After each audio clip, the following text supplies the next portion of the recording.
ng tour namin ni Bebo dito sa Palawan. Kagaya lang nung unang araw namin, sinundo din kami ng tour guide namin ngayong araw dito sa pinag-i-stayan namin. Dito niya rin ulit kami dinala sa Front Beach. Wala pa nga yung makakasama namin sa tour kaya naghintay pa kami ni Bebo. Maya-maya din dumating na agad yung bangka na sasakyan namin kaya sumakay na kami. Mas malaki yata yung bangka na to kumpara do sa unang sinakyan namin. Nakakatuwa nga kasi marami kami ngayon tapos meron pa kaming mga kasamang foreigners. Color of the day nga pala namin ni Bebo ngayon ay black and white. Napansin pa nga ni Bebo yung pilik mata ko matibay pa rin daw. Since nakasakay na nga kami sa bangka, nagpabili na lang kami ng tubig kay kuyang tour guide. Hindi naman namin ina-expect na ganito pala kalaki yung bibilhin niya. Natawa nga kami ni Bebo kasi parang may bagong panganak na bata. Ilang minuto lang din naman nag-start na kaming pumalaot. Goods na goods nga yung weather ngayon kasi hindi masyadong mainit. Pero syempre bago kami mapalayo, kakailanganin munang magsalita ng tour guide. Okay, and since you are 21 person, I have my partner,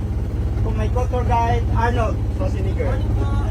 Like the first one, please don't take any souvenirs from the beach. You know, mom and sir, as a tour guide, your safety is our priority. So if you feel uncomfortable, just let us know. So we'll do something for you. O diba, yan yung isa sa pinaka-na-amaze ako sa mga tao dito. Pipili talaga nila magsalita ng English para maintindihan din ng ibang lahi. Ang unang destination nga namin ngayong araw, itong Chicken Island. Maya-maya nga lumapit naman to sa akin si Kuya Jonar. Kita niya kasi na malaki yung life vest ko kaya pinalitan niya. Small lang yung hinahanap ko kanina pero yung binigay niya sa akin extra small. Kaya niloko niya ako na hindi daw siya sure kung lulutang ako dito. Mga pupunta pala dito sa Palawan, wag niyo kakalimutan na bumili ng sarili niyong water. Nabot nga lang ng 15 minutes papunta dito sa Chicken Island. Pwede nga din daw mag-snorkeling dito kaya dinala na namin ni Bebo yung goggles namin. Dating nga namin sa snorkeling area, medyo marami na rin nag-i-snorkeling. Sana nga to sa pinaka-favorite kong gawin. Kasi naman ma-amaze ka talaga sa itsura ng ilalim ng dagat. Binigyan nga lang kami dito ng 40 to 45 minutes. Medyo umaambon pa nga pero okay lang kasi ayoko rin naman na sobrang init.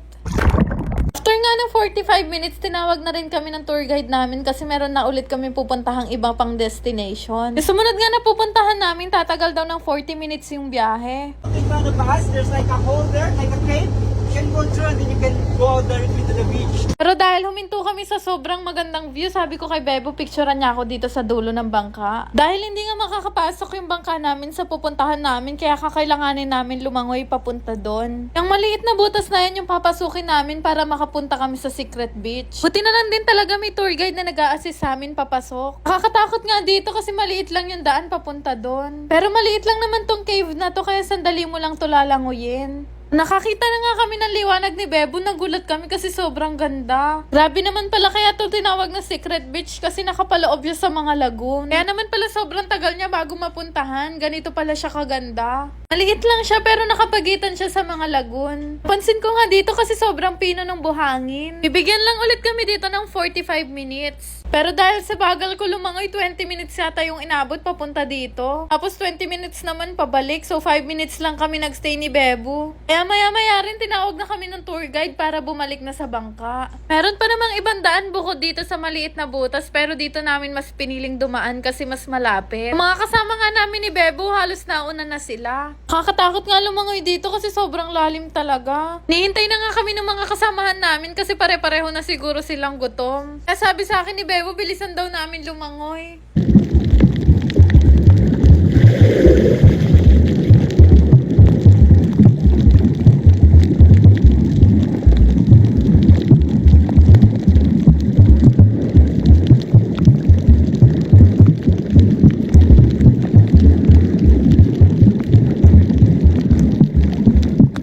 Grabe, sobrang nakakahingal talaga lumangoy. Sabi nga ni Kuya Jonar, maghahanap lang daw kami na place na pwede namin pagkainan. Kaya lang medyo malayo na tong pwesto namin, kaya abutin daw ng mga 40 minutes yung biyahe. Buti na nga lang may signal dito, kaya nakapaglaro pa ako nitong tour game. Pampalipas oras ko na rin talaga tong tour game, pero bago ako maglaro, kakailanganin ko muna mag-cash in. Dahil 40 minutes lang naman yung available time ko para maglaro, 500 lang yung kinash in ko. Pero dahil nasa dagat ako ngayon, nilaro ko nga itong crazy fishing. Sobrang daling laro lang din nito. Eto kasi yung mga nilalaro ng mga tita na nagbabatak sa SM. Pero kinaganda dito sa tour game, hindi ka napupuntang SM tapos hindi token yung mapapanalunan mo kundi pera. Pero syempre, kung gaano kalaking isda yung mapapatay mo, ganun din kalaki yung pera na mapapanalunan mo. Yung earnings nyo, makikita nyo yun dito sa bandang baba. Pagka nga nakikita nyo yung maraming gold na isda na yan yung mga targetin nyo. Kaya niyan, ang laki nung napatay ko, kaya malaki din yung kinita ko. Nag-enjoy talaga akong laruin tong crazy fishing. Kahit minsan kasi hindi ko alam kung sino yung binabaril ko na dito, pero at least nanalo pa rin. Feeling ko nga nalugi na yung tour game sa akin sa sobrang galing kong bumala. Promise ko sa inyo na napakadaling laro lang nito. Tamang baril-baril lang sa gilid, tapos ang laki na ng mapapanalunan mo. Technique ko nga dito, baril lang ako ng baril, tapos hinihintay ko lang may sumabog, ibig sabihin nun nanalo na ako. Kaya maya nga may makikita kang sign dyan na boss in. Kagaya lang din sa arcade, may makikita ka dyan na malaking isda na pag napatay mo ay may malaki kang mapapanalunan. Dahil kota na nga ako for today's video, nag-quit na ako kasi baka matalo pa. Link talaga nitong tour game na mamahinga lang ako sa bangka, meron pa akong ika-cash out ngayon na 26,000. Ang lupit talaga nito, yung 500 na kinashin ko kanina, 26,000 na ngayon. Para naman mag-cash out, hihingin lang naman sa inyo dyan yung Gcash number nyo. At syempre yung OTP na magte-text sa'yo. Pinaganda nga dito sa tour game, ganito lang kabilis mag-cash out.